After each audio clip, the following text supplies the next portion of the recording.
Welcome to my channel, Teaching Learning Khasi. Menta ngan sedang no ya kane ka translation jonga English, Hindi, Khasi Part 2. English, hello. Hindi, namaste. Khasi, khublei. English, where are you? Hindi, आप कहाँ है? Khasi, pidon shae. English, I am at home. Hindi, मैं घर पर हूँ. Khasi, ngadon hayin. English, you don't work today.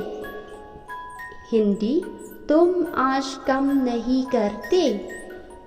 Khasi, phimlei trei menta kasngi. English, no. Hindi, nahi. Khasi, am.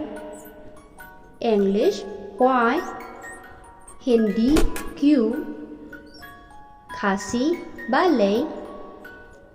English, because of heavy rainfalls. Hindi, बारिश वर्षा की कारण. Khasi, namar bajur palat uslam. English, do you afraid of rainfalls?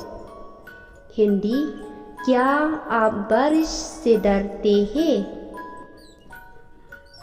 Khasi, fitim mo ya uslam. English, yes, because I don't have an umbrella. Hindi, हाँ, क्योंकि मेरे पास छता नहीं है. Khasi, ho'oy namar omdon shatrite. English, oh, I understand.